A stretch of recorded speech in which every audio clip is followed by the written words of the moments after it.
Hello, everyone. Welcome to another episode of Little Talk with PopCultX. My name is Daniel, and today on this episode, I'm joined by an actress, a rising star, and her name is Chelsea Edmundson. Welcome to the show, Chelsea. Hi, thank you so much. Thanks for having me. It's great to have you on here. And as whenever I see your name, and I don't know if you get this or not, I always think you're Canadian, even though you're not. Maybe it's just the Edmonton portion. Do you ever get anything like that? Well, I think my name is Scandi, like it's like Norwegian or something. So I've gotten that before, but never Canadian. I don't I know. Yeah. I could see where I could see where that would be. I could see where you would think that.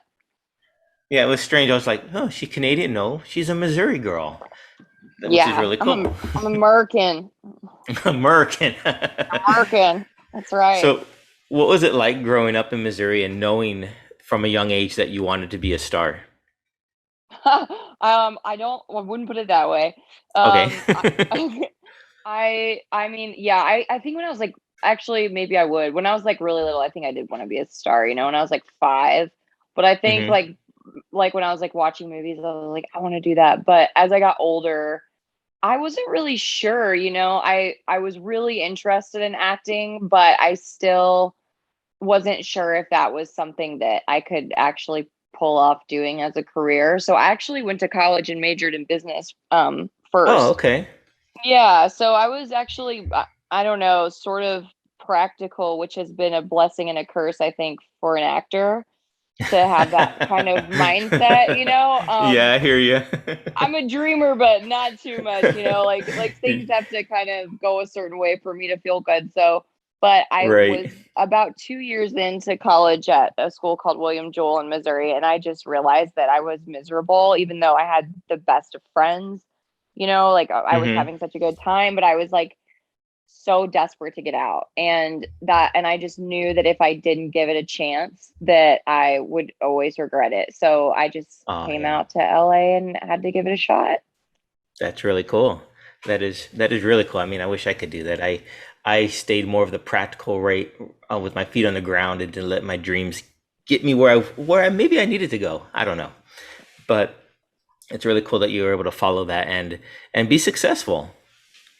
Thank you. It's going well. It's been many years of uh struggle and ups and downs, but things are going really, really well. And I just, it sounds cheesy. I feel like actors are always like, I'm so grateful, but I am so great. I am really grateful. I Right. wake up every day and I feel super grateful that things are starting to really kind of pick up and take off. And at least it feels that way. And it's just a really amazing feeling for sure, especially after the years of like, what am I doing? This Right. is, because there's definitely a few of those as well. I hear you. Does it ever feel like when things are starting to click, maybe as they are now, you're like, wait, maybe what's going wrong? What am I doing? Why is it working out so well? No, I'm one thing that I've developed over doing this that I've gotten a lot better about is just a really positive mindset. Cool. And I think I would have gotten probably to a better place quicker if I had developed that faster. Like I had to Okay. shed practicality. You kind of like I'm still not a total just artist, dreamer, whatever. I wish I could be, but I'm not totally like that. But I've shed a lot of, I think, the societal constraints that can be put Okay. that you put on Yeah, yourself, that pressure you put definitely. on yourself to be a quote unquote a success or to be a certain way. And I started getting to just like a lot of hippy dippy spiritual stuff, and I'm just a lot more of a positive thinker now. And I always, if things are going well, I'm just like, I'm kicking ass. Things are going well. Right on. There's no reason to focus on anything bad or like be like, oh, when's the shoe gonna drop? I mean, that's just not a good way to. I don't think that's a good way for anyone to live their life. Like if Probably you're not. doing, yeah, if you're doing well, be grateful and just think, oh man, like I'm so happy that things are going so well. Don't ever think like that. Anyone that's Yeah. listening, don't stop thinking like that. You heard it here first, you guys. Don't think like that. Yeah. Yes. Completely agree. But it's hard, but yeah, I completely agree with that statement. So I would be remiss if I didn't ask you about Army of the Dead. Sure, yeah. I don't want to spend too much time on it because I think I've probably talked ad nauseum about it. But I did have a couple questions.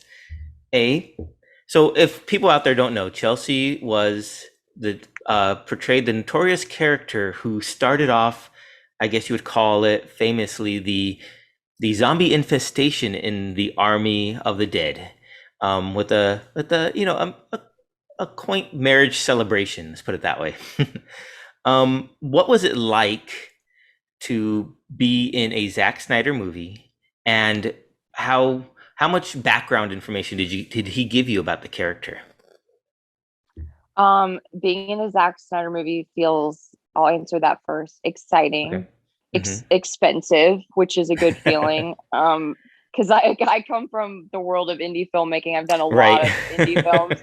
So, and I mean, I've done bigger budget things, but they were mainly commercials and a few episodes of television.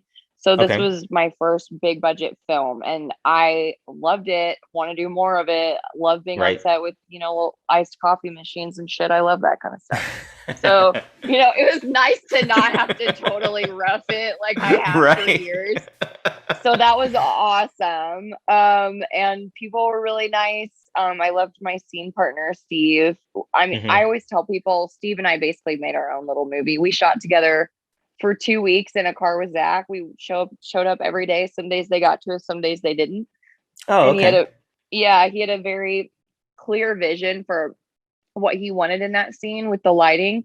So we Hmm. would show up in the afternoon, shoot for just an hour or two, and then we were wrapped because that lighting had to be consistent. And he really wanted that kind of dusky, like just Yeah. after golden hour light. Hmm. Um, so you can only shoot that for so long. So that was kind of nice because we got to work on it a lot longer and see some of the other actors doing their thing and passing, and it was just a lot of fun. And sorry, what was the other part of your question? How much background info did you get about your character? Oh, none at all. Okay, so you were able to make They up your don't. own backstory. Yeah, I mean, I didn't, but you can't. You certainly can, if that's your process. I just, yeah, I just think Steve and I. Every actor has a different process. I'm not a journaler or a backstory person. It's kind Hmm. of whatever's on the page is what I play. Typically, I Okay. might sometimes sit there and think, oh, maybe she did this or maybe she did that, but it's usually just a few things that I'll think of. Not There's not a lot of detail that goes into it. It's Gotcha. I think I'm a lot more like an energy actor. Like there's an energy that I'm trying to convey, and there's some, within this short amount of time span, there's just a tone that I'm trying to capture. And I Hmm. feel like for that character specifically, a lot of the actory things like what do I want, those fundamentals of acting don't really those don't really like apply to a character like Misty. Like it's not that deep to be like, what's my objective in the scene, what do I want. It's just What's my like motivation? a character like Misty to me is just more like a vibe. Like I wanted it to be Yeah. fun, loose, free, sexy, funny.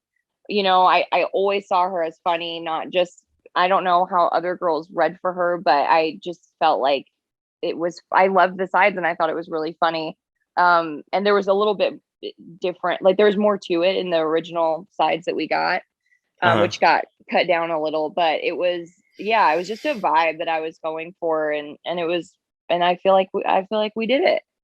Yeah, I think you captured it great. It was wonderful. I was Thank just watching you. it again last night just to, kind of refresh myself. It's been a while since I'd seen the movie, and yeah, it sets it up. I think the tone of the movie gets set perfectly just by that opening scene. So kudos to you and Steve for pulling that off.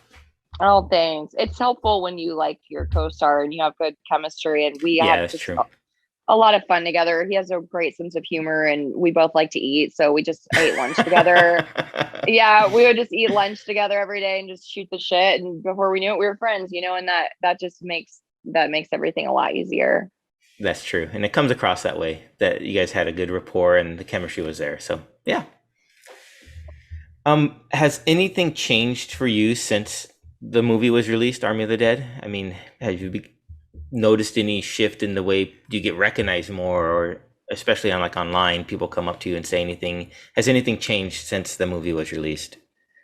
Some things have changed and some things haven't. I've never been, I've been recognized in person one time, but I also kind of think the person sort of knew who I was because it was Okay. in my own hometown. So I've never been like recognized where someone's like, "Are you that girl that was in the opening of Armin Death?" Like that's never happened to me. And I also, I don't think it ever would, because, especially from that movie, because I don't look anything like that in real life. Like I don't even wear makeup usually when I leave the house.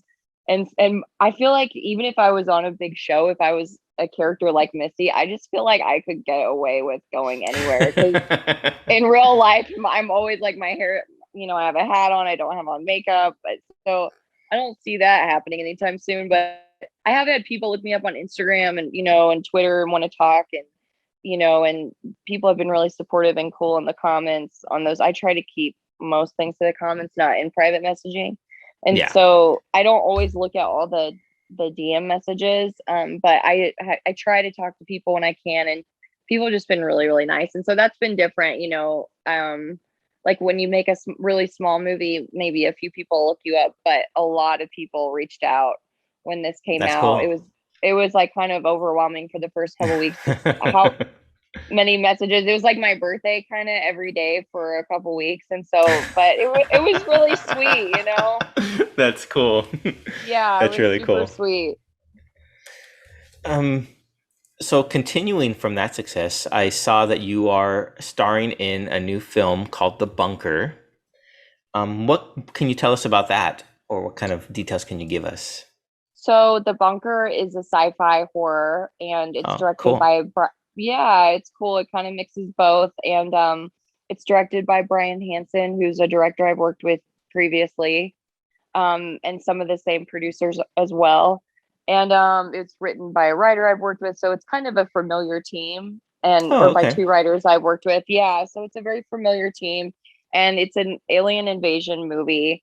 And there's basically a team of scientists that are put to task to try to create something. I'm trying to not say too much, create something to fight these aliens with. And so I'm that main scientist, like the kind of, I'm not the head honcho in the movie by any means, but I'm the lead character. And this is my first lead in a feature film, being, Awesome.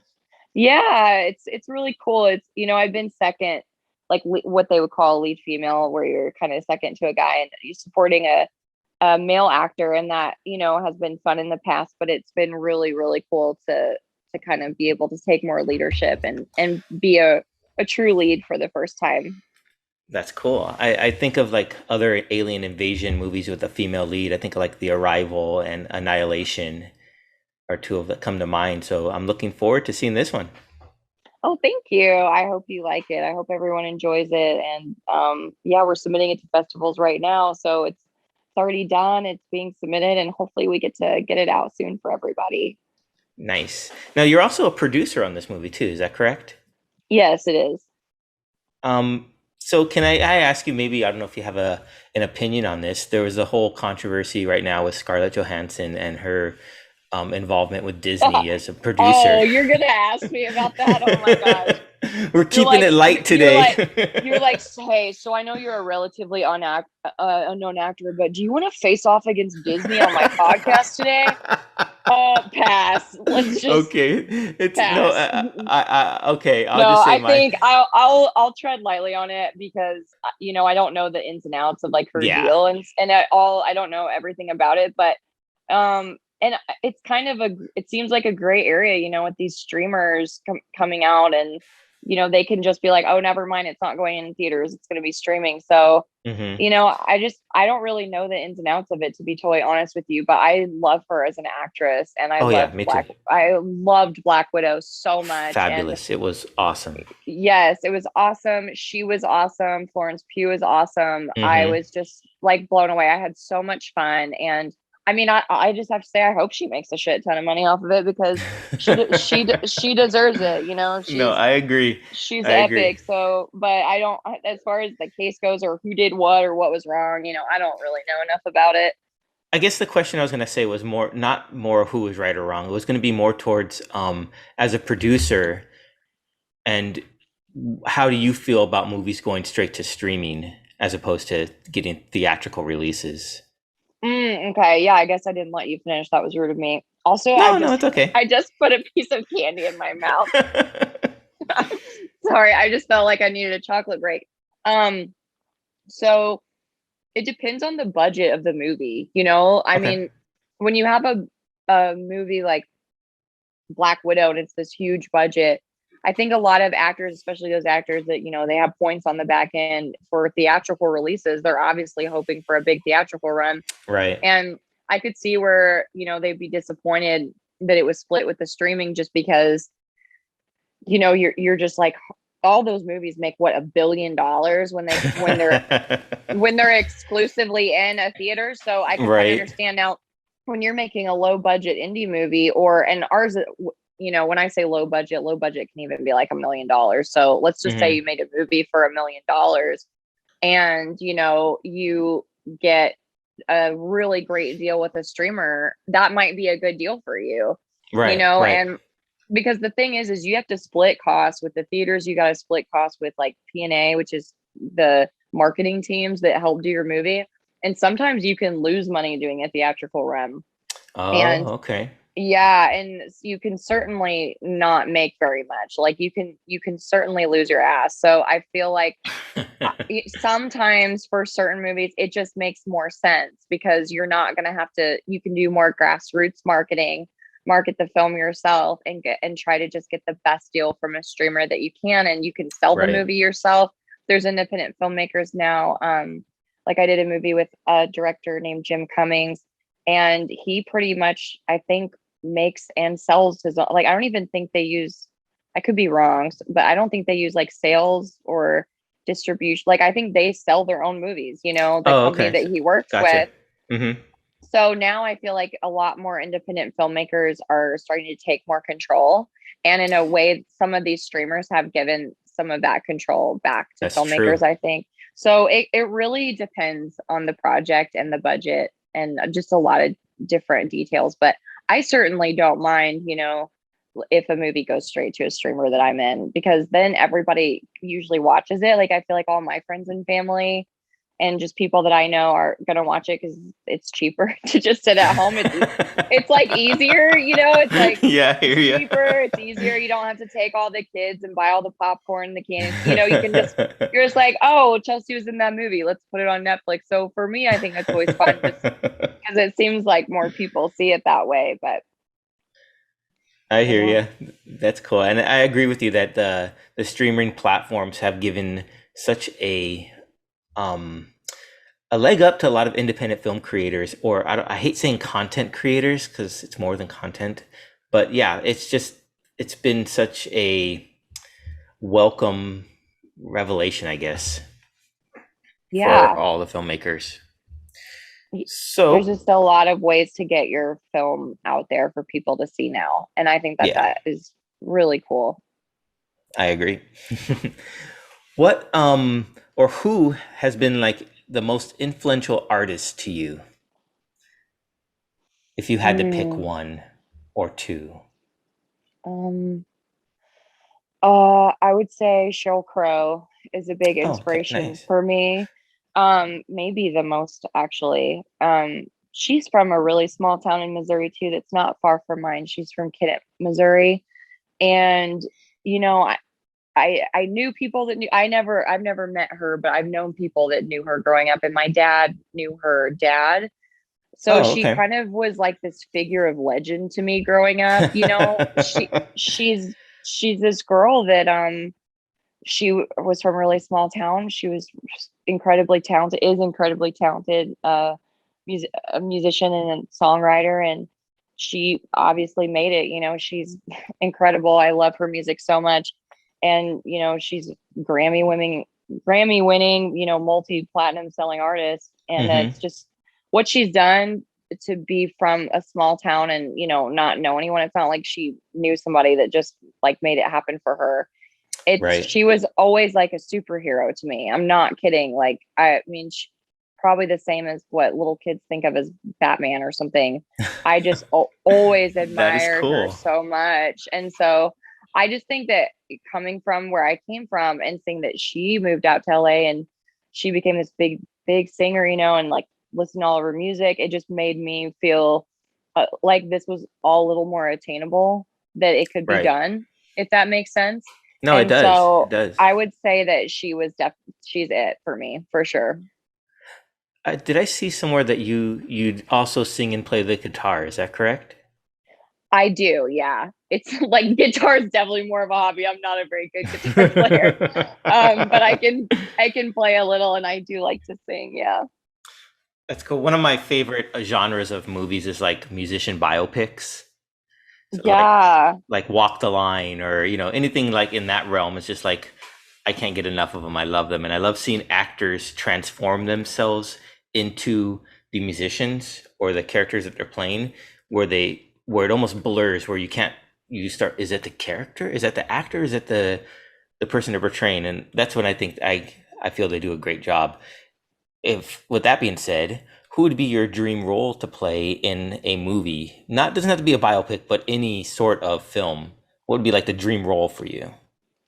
I really want to play something like what I guess wait, let me think about it for just a second. Okay. Um dream role. Okay. Well, wait, are we doing dream role or just music roles? Dream roles. It could be either. I mean, if you have a musician in mind, I mean, hey, why not play Sheryl Crow in her biopic? But if Yeah, I mean, any sort of film. I'll give you a few. I've always wanted to play Shania Twain in a biopic. I think it would just be so Oh, much cool. fun. Okay. The outfits would be super cool. Sheryl Crow, I just like I would totally do that, but I don't know if I'm I don't I just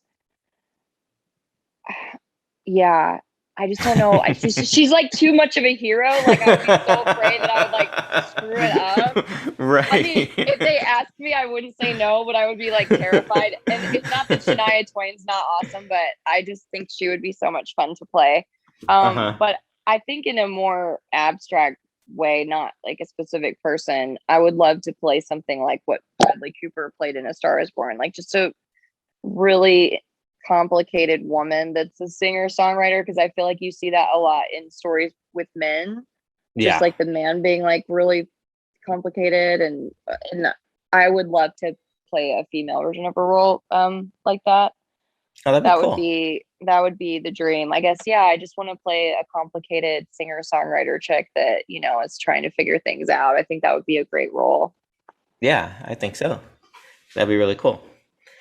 Um, well, we talked about before off air, let's say that, about legends in film industry, and I mentioned that my most recent pick was going to be Mike Myers, who is a Yeah, I think legend. that's so cool you're doing that series. And yeah, Mike Myers is total legend. And you mentioned you were a big fan of his, and especially for one movie series. What drew you to the Austin Powers series, or what can you say that you really enjoy about that? I just grew up watching those movies with one of my best friends, and me and my friend Lindsay, we knew, like, I'm not kidding, all the words to the Right. movies. We would just watch them over and over, and I just think he's so amazing because you forget that he's playing all these different characters. Like you forget that he's Austin Right. and Doctor Evil, even though I've Right. seen it a million times, and Fat Bastard and the other characters. Is you honestly just forget because he's so good and he's so funny. And yeah, I just grew up with I loved the women in his movies too. Like I think Heather Graham's probably my favorite Hmm. of the three in the Spy Who Shagged Me, and I love all of her outfits. And I just think she's perfect in those tones of movies. Like I just think she's like spot on for those. Um, but yeah, he's brilliant and I love the music. I remember watching it and wanting to dress like I was in the 60s. I just loved everything about them. I still do. I just revisited one the other day on the elliptical machine. Oh, nice. Yeah, it's classic movies. I mean, as like you, I grew up watching those movies, and it was just fascinating to see him portray all the different characters. Yeah, he's insane. He's so good. I mean, it's nuts. He's Canadian, right? Isn't Mike Myers Canadian? I believe so. I Yes. do think he is Canadian.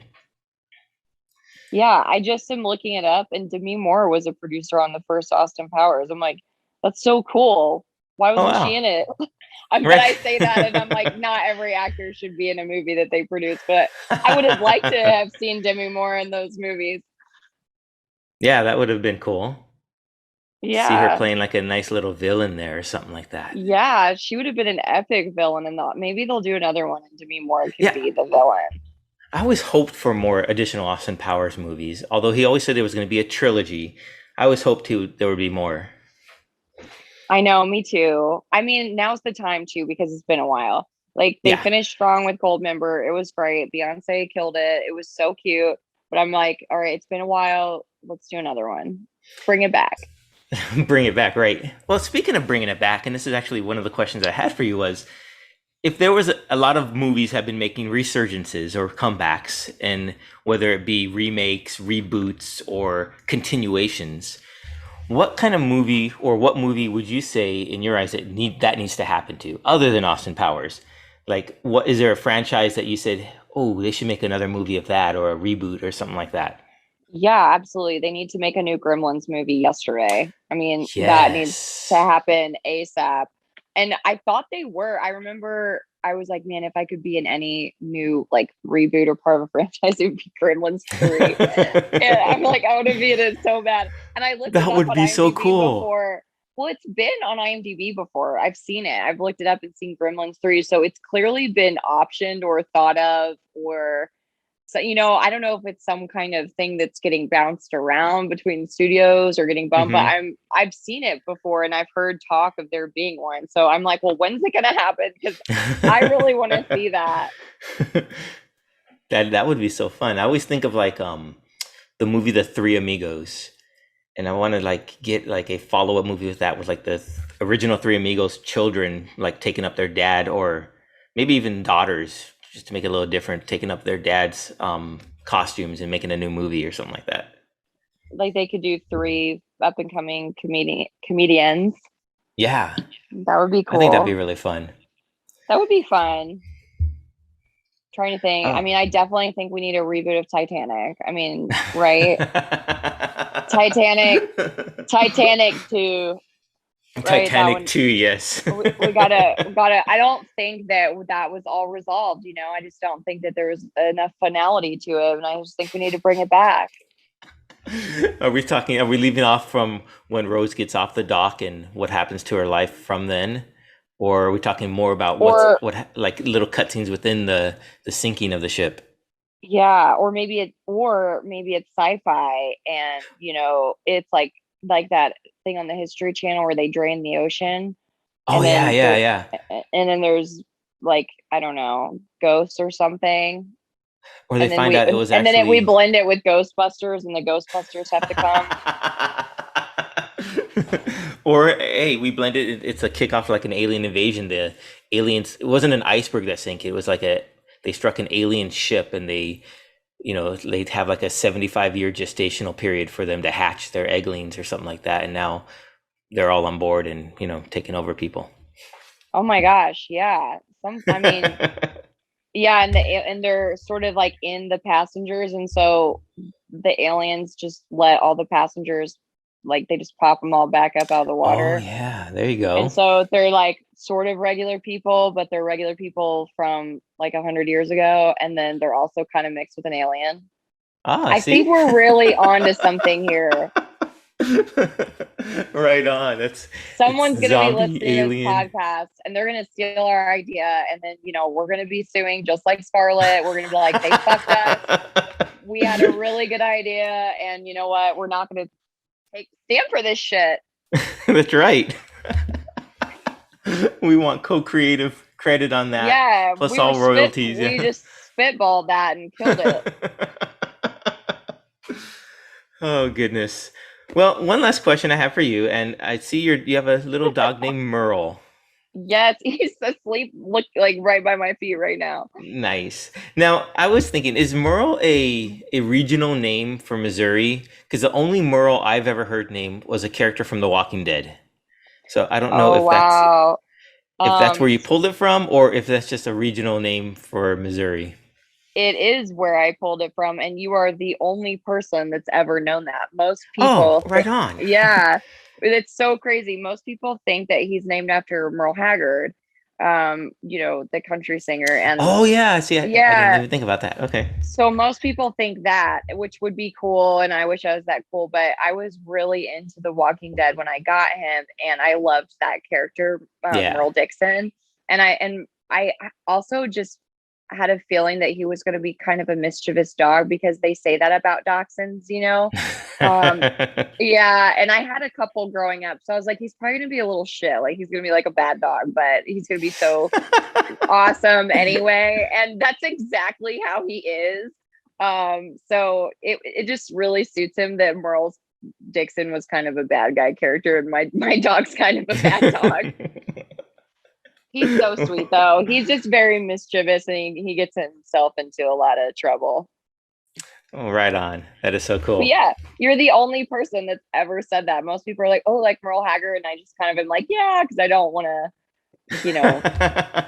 go down this rabbit hole. But yeah, he's named after Michael Rooker's character on Walking Dead. Yes, nailed it. Yeah, you did. You absolutely nailed it. I can't believe you got that. Hey, well, I guess if we like The Walking Dead, which I do, especially the first like 5, 6 seasons where I really enjoyed it, that's where I guess my mind goes. So hey, Yeah. I mean, I watched it. I gave up on it. I did. I feel bad.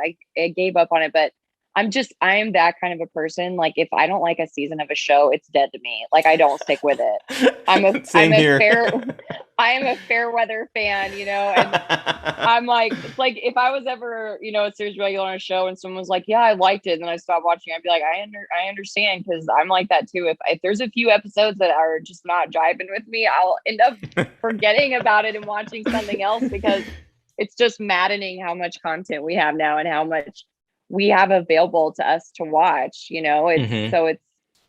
It's kind of puts a lot of pressure on writers, I would think, and showrunners to just kill it every season, because people have so many options. Yeah, that's true. Got to keep that fan base happy. Yeah, for sure. I mean, I think Walking Dead's done at least one thing right. They haven't killed Daryl Dixon, so they at least they were like, if we do that, people are going to just stop watching the show. And so I think they were smart to keep such a beloved character around. Yeah, I guess it's like you. I stopped watching it, so I'm not sure where his character arc took him after he got like brainwashed or something like that. But you're right. That he was probably one of their top characters, and they People did the just smart love thing. him. Yeah. Yeah, he's really cool. Thank you so much again, Chelsea, for taking some time to talk with us here at PopCultX. We really appreciate it throughout your hectic schedule. We really appreciate you. You are so welcome. It's really busy around here between all the mopping I'm going to do today and walking my dog. I'm just so busy. but but no, thank you so much for having me. I really appreciate it, and I hope we get to talk again soon.